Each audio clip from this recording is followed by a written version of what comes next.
Motion 2016-31, awarding a bid to Tenista Construction in the amount of $604,001 for improvements at Springbrook Park. For this, we have Mary Dodsworth. Mary Parks. Mary Parks, yes. Good evening, Mayor and City Council members. I'm excited to bring this approval to you tonight. The city clerk has distributed an adjusted or an amended agenda bill to you. The one that I sent to you had a math error on it, and so the good news is that the math error was, we got to reduce the amount of the contract, so that's not always the way it works, so we're glad about that. But just to clarify for you, the difference between what you had originally received and then what you received tonight was when I was providing the base plus the alternatives, which would have been alternative 9 on the original one, I had dropped down the engineer's estimate versus the actual bid amount. So it did reduce, and that's a thank you to Don Wickstrom, who's no longer here. He's checking my work for me, and he's the one that caught that. We just caught it about 5 seconds after we posted, so we apologize for that. But it did reduce the contract to $597,946.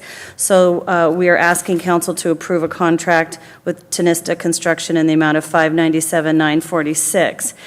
The other change that you saw on your agenda or your bid tab was the initial one I provided for you had the engineer's estimate without sales tax, and because the other bids came in with sales tax, I wanted to make sure we were comparing apples to apples. So I added, I just updated it with sales tax, and you can see the low bid is really right in line with our base bid estimates. The low bid amounts were in line with our engineer's estimates. So although we only received 2 bids, we really thought we were going to get many more because we had a good turnout at our walkthrough and we talked to many contractors who were interested in the project. But we did hear pretty consistently that there's a lot of work going on right now. And if we wanted to delay it a few months, we may have a better response. And if all of the bids had come in quite high, we may have put it back out to bid. But because we did receive a low bid, they're ready to go. They have a good reputation. They've done a lot of work locally, a lot of work with military installations as well. And their bid was in line with our engineer's estimate. We're very confident that they'll be a good company and they'll do a good job for us. Questions from Ms. Dodsworth? Mr. Bolke? Ms. Dodsworth, so what's the timing? If as soon as the contract is approved, which if you allow the city manager to enter into an agreement, we'll put all the paperwork together. We should be able to get started in the next several weeks. Mr. Whalen? Wouldn't want to let you go away without having the chance to review the chart. So could you give us just a quick 30-second review again, reminder of what all we're going to see as the improvement? I have it the old-fashioned way, and I'll also clarify a couple other things we're planning to do that didn't make it as an approved alternate to the contract, but we're still going to do with other magic methods.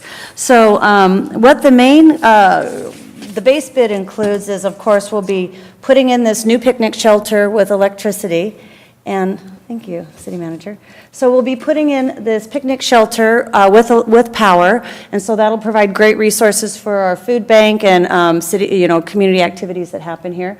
We'll be redoing the entire parking lot and including all of the frontage improvements, the requirements that you require us to do. We will not be putting in a new basketball court here. That one didn't make the cut. It's just too expensive for this project. But we do have a basketball court here that we won't be remodeling. It'll include turf improvements. Come a little bit closer, thanks. Turf improvements. It'll be this new pathway system, this brand new beautiful community garden.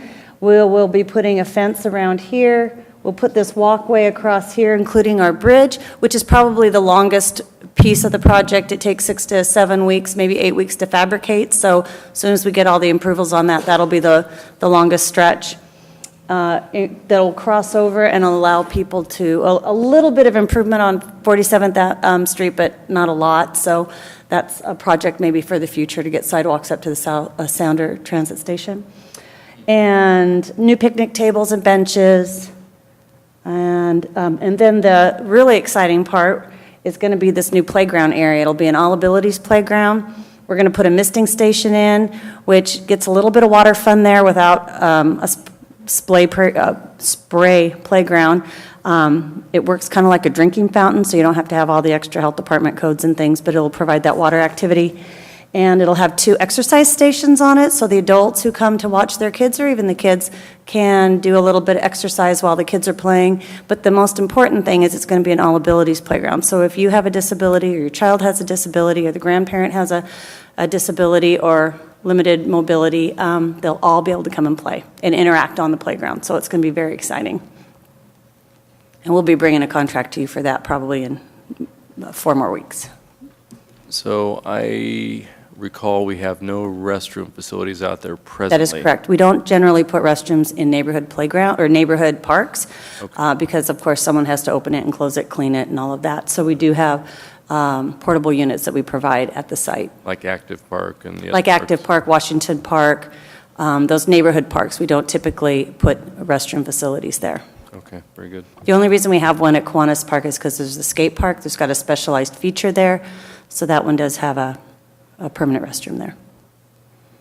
Mr. Bulkey.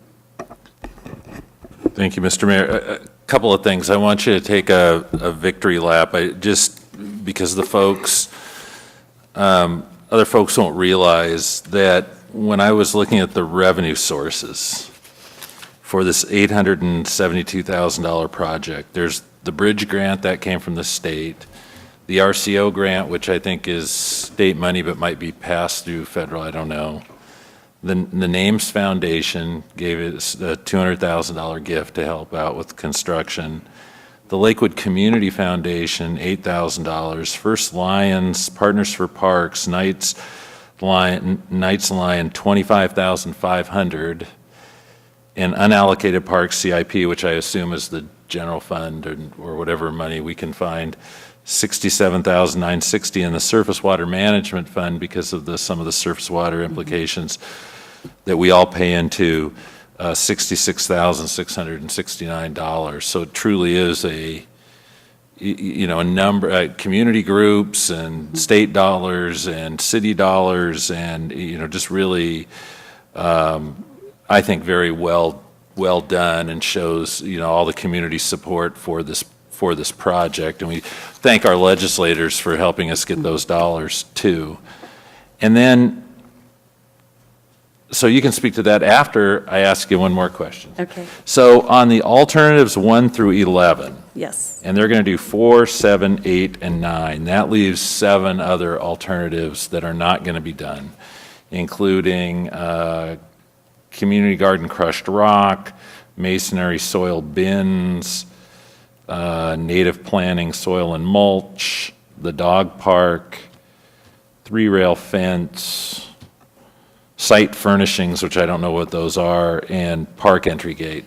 So I'm assuming that in the future, these are items that we're going to aim for with the various groups and ourselves and various things like that. First of all, thank you. Yes, it has been a very active project to get all of the community support to come together, and people really support this neighborhood, and there's a lot of energy and synergy, and we're excited about all the people coming together to help that. So thanks for recognizing that, and it's a great effort by all. I appreciate you asking about the alternatives that weren't selected. The only one that we probably will not do for sure right now is the dog park. Even though it might happen if we do well on fence building. And the reason I say that is that we are going to be doing alternative 1 and 2. We're just doing it a little bit differently.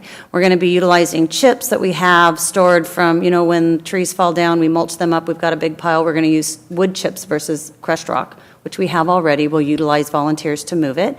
We will be doing soil bins, and then we also have an Eagle Scout that's building all the boxes. So we'll be using volunteer labor to do that. Regarding the native planting and soil and mulch, it was just too big of an item, and so we put money in the supply budget for the plant material. Again, we've got mulch. We'll be getting free dirt from Tegro for the community garden. We might just get a little extra. And then what we'll do is utilize our volunteer groups, Pierce County Service Corps, Environmental Conservation Corps. And then also we have volunteer groups that we use on a regular basis. There's a couple that owe us a few things, and so we'll bring them out to do plantings along the creek, and that'll be in the fall. Regarding the dog park, We have it designed, we know where we want it to be, and it's really pretty much building fencing, and so we haven't put those resources in there, but we do have a teeny bit of a contingency that we'll hang on to, and we'll look at that down the road. Regarding the 3-rail fence, we put supplies and allocation from this in the supply budget. You see on your breakdown here, it says project supplies. We have some resources just for the fencing material, and there's a military group we work with on a regular basis that just wants to come out and play with us, and so we're going to have them build a fence. Then we've got site furnishings, which were expensive to buy and have them install, so we will be purchasing them. $4,000 of that comes from Lakewood Community Foundation. They provided some resources for site furnishings. $500 of that is from the Lakewood Knights Lions, who wants to do a centennial project, and then the rest we'll pay for, and then we'll have the pads put out there and we can install them. So a lot of those things will be happening, they just won't be happening as part of this contract. That's the magic. So while we're taking a victory lap here, back up to some prior laps. Okay. The acquisition of the house and the acquisition of the foreclosed rentals. In general terms, where were the sources of funding? Because those had similar patchworks of non-city general funds. Yes, primarily it was conservation futures funding, and so we wrote grants to receive that, and we were successful in that area. And then there was some swim money that was associated with that as well, because it aligns up with the creek.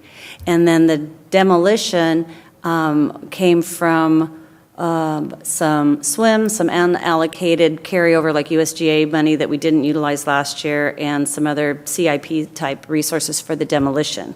So and you may actually see that coming up maybe at the end of the year when we do the year-end update or the budget cleanup that you do at the year-end, just to show those expenses. But yes, that was a whole nother set of resources. What was the total again for those two properties? The two properties is about $300,000, and then a little about $20,000 in swim, and then the demolition was about $42,000. So that was a little bigger than what we expected, but it had to be done. And then the great part is because of the timing, we had designed the park to meet the new property. Even though we didn't have the property at that time, there was the hope that we would, and we did. So we had some design work done to show use of that property, so we didn't have to come back later and add a little postage stamp. So we tried to be efficient that way as well. And you have a great local landscape architect that we're working with that has been extremely successful, but extremely flexible with us throughout this process. It's, oh, guess what, we're adding a bridge. Oh, guess what, we're adding a dog park. Oh, we don't have enough money for a dog park. Oh, we want a basketball court. Oh, we don't have enough for a basketball court. Where could we put the fence? Oh, where's the fence line? Oh, so we're going to get it demoed soon so you can do the topography. So it's been a real, moving project. But we're excited to move forward now and really show some action there. And we will be fencing it off in such a manner that the summer programs will be able to continue. While we get started with the project, we won't affect the summer program that we have there 4 days a week, and the summer lunch program that's there 5 days a week. And we got rid of blight at the same time. And we got rid of a lot of property, too, junk. Ms. Barth. Thank you, Mr. Mayor. Ms. Dodsworth. Yes. I just wanted to say thank you very much. Not only for your passion, your hard work, your forward thinking. I can't believe you can put things together like this, but also for your creative financing. It is a project that is well needed, or needed in that community, and I want to thank you personally for making that happen. Thank you. We are the city that built a bathroom with the bake sale. That's right. I used that last week again. And we're lucky we have a great finance department that can help us remember where stuff is and where it's going. That transparency that's been happening with finance is so great because, I can't remember what I had for lunch last week, and our finance department can tell us what we spent, what we didn't spend, where it got moved to, where it's sitting, how it can move. So that's been very helpful as well. So we're lucky in that regard. It takes a village. Yeah, team effort. Entertain a motion. Seconded. It's been moved by Ms. Barth, seconded by Mr. Simpson, that we adopt motion number 2016-31. Is there any further discussion? Hearing none, will all in favor please signify by saying aye. Aye. Opposed, nay. Motion carries. Thank you very much. We move to reports by